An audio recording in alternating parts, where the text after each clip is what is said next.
दानापुर नाम का एक छोटा सा अविकसित गांव था। इस गांव में कुछ 3-4 परिवार थे जो थोड़े बहुत खानदानी थे। बाकी सब मेहनत मजदूरी करके अपना जीवन गुजारते थे।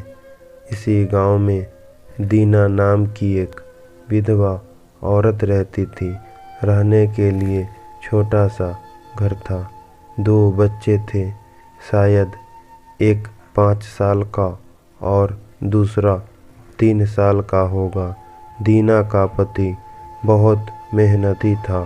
वह दीना को किसी चीज़ की कमी महसूस नहीं होने देता था।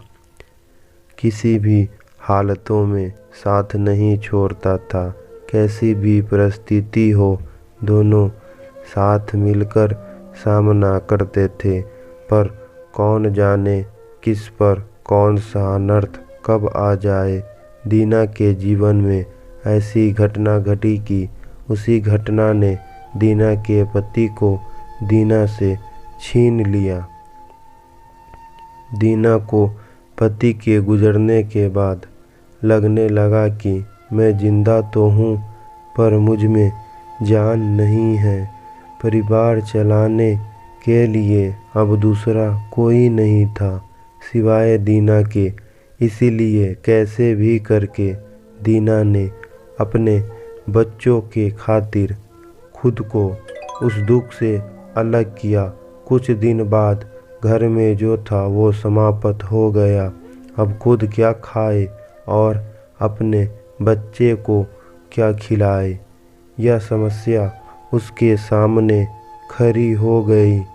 बच्चों के लिए दीना को अभी कुछ काम करना ही था। इसीलिए दीना अपने दोनों बच्चों के साथ में लेकर जहाँ काम मिलता वहीं जाया करती थी और दिन भर मेहनत करके जो भी मजदूरी मिलती उससे अपना और अपने बच्चों के पेट भरती थी। ऐसे ही समय बीतता गया और चलता रहा। लेकिन एक दिन दीना के शरीर में थोड़ी कमजोरी महसूस होने लगी। फिर भी वह काम पर गई। ऐसे ही 2-3 दिन दीना काम पर जाती रही, लेकिन उसकी शरीर की कमजोरी कुछ ठीक नहीं हो रही थी, बल्कि और बढ़ती जा रही थी। ऐसे में काम पर जाना दीना के लिए कठिन हो गया। दीना बहुत चिंतित रहने लगी। अगर काम पर नहीं गई तो मेरे बच्चे भूखे मर जाएंगे। उसी चिंता ने दीना को और कमज़ोर कर दिया। इतनी कमज़ोर कि उठने बैठने के लिए लकड़ी का सहारा लेना पड़ता था। इस कारण उसके बच्चे भूखे मर रहे थे। खाने को कुछ न मिलने के कारण और अपने बच्चे को भूखे मरते देखकर वह लकड़ी की सहायता से आज यहाँ से कुछ मांगा तो अगले दिन दूसरी ओर से कुछ मांग के अपने बच्चों को खिलाती, पर खुद भूखी सो जाती थी। ऐसे ही एक दिन वह खुद जा न सकती थी, इसीलिए अपने बच्चों को समझाकर खाना मांगने के लिए गांव में भेज देती है। कुछ समय बाद बच्चे 2 चपाती और थोड़ी सी सब्जी लेकर लौटते हैं। 2 चपाती में 3 जन कैसे भूख मिटाएंगे, इसीलिए वो 2 चपाती दोनों बच्चों को खिला देती है। पर बरसात का समय था। बिजली न होने के कारण घर में अंधेरा छाया हुआ था। अंधेरे में ही वह अपने बच्चों को एक कमरे में सुला देती है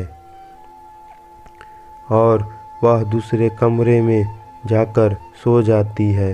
रात को तेज बारिश होती है और बिजलियाँ जोर से कड़कती है।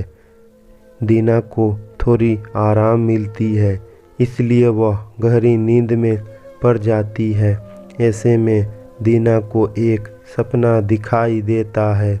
वह एकदम तंदुरुस्त हो गई है। काम पर जाती है। वह सोचती है अपने बच्चों को काफ़ी समय से अच्छा खिलाया नहीं, इसीलिए वह अपने बच्चों को लिए स्वादिष्ट खाना बनाती है। बाद में अपने बच्चे और वह साथ में बैठकर खाना खाकर सो जाती है। आगे सपने में दीना ने देखा उसके बच्चे जिस कमरे में सोए हुए थे उस कमरे का छत गिरकर उनके दोनों बच्चों की जान ले लेती है। सपने में से दीना एकदम उठकर खड़ी हो जाती है। जान में जान आ जाती है और अंधेरे में ही अपने बच्चों को कमरे में की ओर चल पड़ती है। कमरे में जाकर अपने बच्चों को देखकर दीना चैन की सांस लेती है। उसी समय दीना को शरीर में ज़्यादा कमजोरी महसूस होती है, जिससे वह नीचे गिर जाती है और फिर वहाँ से उठ ही नहीं पाती। चैन की सांस दीना की सांस ले लेती है। दोस्तों, यही होती है माँ की ममता, जो मरते दम तक अपने बच्चों के खातिर जीने की जुनून रखती है।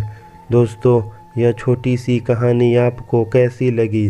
अपने विचारों को हमारे साथ ज़रूर शेयर करें। धन्यवाद।